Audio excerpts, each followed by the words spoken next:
জামাতের master stroke. এবার কি তাহলে কর্নেল অলি আহমেদ বাংলাদেশের ২৩তম প্রেসিডেন্ট হতে যাচ্ছে? লক্ষ্য করুন আজকের ভিডিওতে। বাংলাদেশের রাজনীতিতে ঘটতে যাচ্ছে শতাব্দীর অন্যতম সেরা এক নাটকীয় ঘটনা।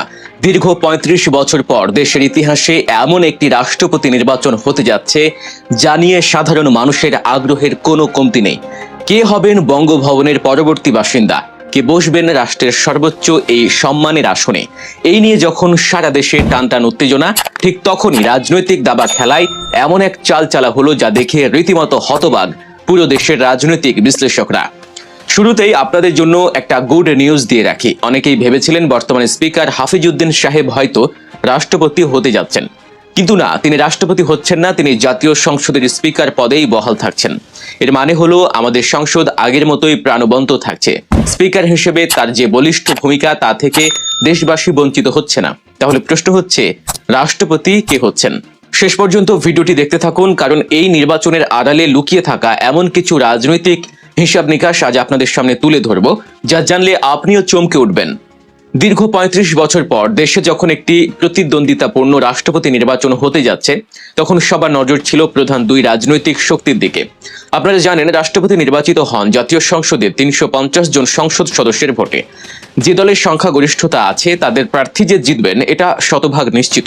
কিন্তু রাজনীতিতে শুধু জেতাই শেষ কথা নয়, অনেক সময় হেরে গিয়েও জানান দিতে হয় নিজের অস্তিত্বের। আর ঠিক এই কাজটি এবার করতে যাচ্ছে বাংলাদেশ জামায়াত ইসলামী এবং তাদের নেতৃত্বাধীন 11 দলীয় ঐক্যজোট। গত বেশ কিছুদিন ধরে সামাজিক যোগাযোগ মাধ্যম ও রাজনৈতিক অঙ্গনে গুঞ্জন ছিল জামায়াত ইসলামী কাকে তাদের প্রার্থী করবে। আলোচনা ও সম্ভাবনা তালিকায় অনেক বাঘা বাঘা নাম উঠে এসেছিল। কেউ বলছিলেন ফাঁসির মঞ্চ থেকে ফিরে আসা বর্ষিয়া নেতা এটিএম আজহারুল ইসলামের কথা, আবেগের জায়গা থেকে তার নামটি ছিল সবার শেষে। কেউ আবার বলছিলেন এলডিপি চেয়ারম্যান ডক্টর কর্নেল অলি আহমেদের কথা। আলোচনার টেবিলে আরও ছিল আমার দেশ পত্রিকার সম্পাদক দীর্ঘদিনের মজলুম সাংবাদিক মাহমুদুর রহমানের নাম। এমনকি শান্তিতে নোবেলজয়ী ডক্টর মোহাম্মদ ইউনুস কিংবা খেলাফত মজলিসের নেতা আল্লামা মামুনুল হকের নামও শোনা যাচ্ছিল সম্ভাব্য প্রার্থীর তালিকায়। কিন্তু রাজনীতিতে যা রটে তা সব সময় ঘটে না।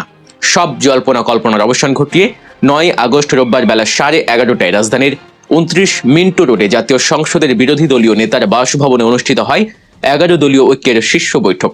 বিরোধী দলীয় নেতা ও আমিরে জামায়াত ডাক্তার শফিকুর রহমানের সভাপতিত্বে এই বৈঠকে সর্বসম্মতভাবে এমন একজনকে রাষ্ট্রপতি পদে মনোনয়ন দেয়া হয় যা আক্ষরিক অর্থে একটি মাস্টার স্ট্রোক। তিনি হলেন লিবারেল ডেমোক্রেটিক পার্টির চেয়ারম্যান, সাবেক মন্ত্রী এবং মুক্তিযুদ্ধের অন্যতম বীর সেনানী ডক্টর কর্নেল অবসরপ্রাপ্ত অলি আহমদ বীর বিক্রম। এই ঘোষণার পর অনেকেই একটি প্রশ্ন তুলছেন। অনেকেই বলছেন, জামায়াত ইসলামীর মতো এত বড় একটি দলের কি নিজেদের কোনো যোগ্য নেতা ছিল না? তাদের তো অনেক বর্ষিয়ান ও হেভিওয়েট নেতা রয়েছেন, তাহলে দলের বাইরের একজনকে কেন মনোনয়ন দেওয়া হলো? এটা কি জামায়াতের রাজনৈতিক দেউলিয়াত্ব? যারা এমনটি ভাবছিলেন তারা আসলে জামায়াতের এই সুদূর প্রসারী রাজনৈতিক চালটি ধরতে পারেননি। এই সিদ্ধান্তটি দেউলিয়াত্ব নয়, বরং এটি জামায়াত ইসলামীর ইতিহাসের অন্যতম সেরা একটি রাজনৈতিক মাস্টার স্ট্রোক। একটু গভীরভাবে চিন্তা করুন, কর্নেল অলি আহমেদ কে? তিনি শুধু একজন রাজনীতিবিদ নন, তিনি জীবিত অবস্থায় থাকা মুক্তিযুদ্ধের সবচেয়ে প্রমিনেন্ট এবং গুরুত্বপূর্ণ একজন পার্সন। মুক্তিযুদ্ধে প্রথম বিদ্রোহ ঘোষণাকারী সেনা কর্মকর্তা তিনি। খেতাবপ্রাপ্ত বীর বিক্রম। তিনি বিএনপির প্রতিষ্ঠাতা সদস্য ছিলেন, 6 বারের নির্বাচিত সংসদ সদস্য এবং একাধিকবারের সফল মন্ত্রী। জামায়াত ইসলামের বিরুদ্ধে দীর্ঘদিন ধরে যে বয়ান তৈরি করা হয়েছিল, মুক্তিযুদ্ধের এমন একজন অসংবাদিত হিরোকে রাষ্ট্রপতি পদে মনোনয়ন দিয়ে জামায়াত সেই বয়ানকে এক নিমিষেই ধূলিসাৎ করে দিয়েছে। তারা প্রমাণ করে দিয়েছে দেশের সার্বভৌমত্ব ও মুক্তিযুদ্ধের প্রকৃত সম্মান রক্ষায় তারা কতটা উদার এবং দূরদর্শী।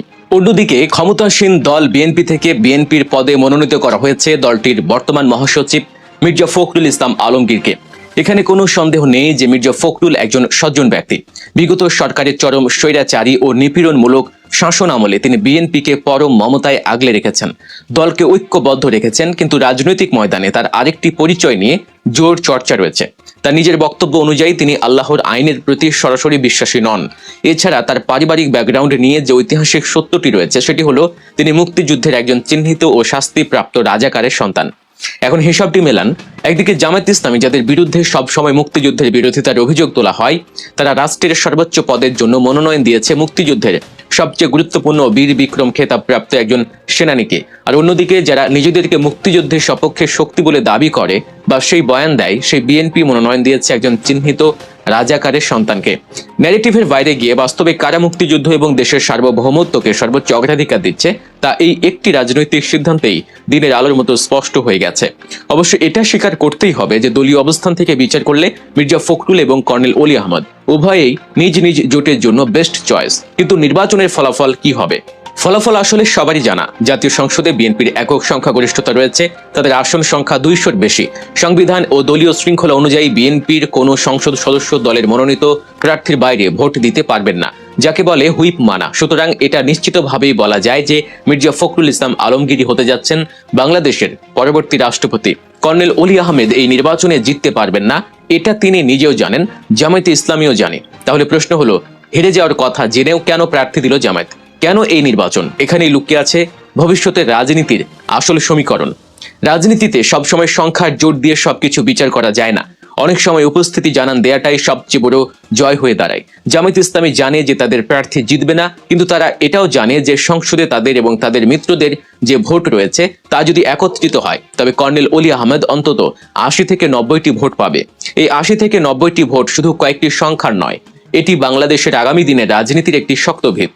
বঙ্গভবনের ইতিহাসে লেখা থাকবে, 35 বছর পর হওয়া একটি রাষ্ট্রপতি নির্বাচনে বিরোধী দলের প্রার্থী বিনা প্রতিদ্বন্দ্বিতায় ছেড়ে দেননি, বরং তিনি বুক চিতিয়ে লড়াই করে 90টি ভোট পেয়েছিলেন। এর মাধ্যমে জামায়াত ইসলামী ও তাদের জোট প্রমাণ করে দিল যে সংসদে তারা কেবল একটি কোণঠাসা বিরোধী দল নয়, তারা রাষ্ট্রের প্রতিটি সাংবিধানিক প্রক্রিয়ার একটি শক্তিশালী, গ্রহণযোগ্য এবং বিকল্প রাজনৈতিক শক্তি।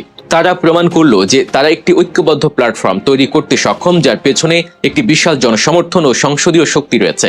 এই নির্বাচন পরবর্তী সময়ে দেশের রাজনীতিতে এক মারাত্মক প্রভাব ফেলবে, যা আগামী নির্বাচনগুলোতে নতুন মেরুকরণের সৃষ্টি করবে। 9 আগস্টের সেই ঐতিহাসিক বৈঠকে উপস্থিত ছিলেন 11 দলের শীর্ষ সব নেতৃবৃন্দ।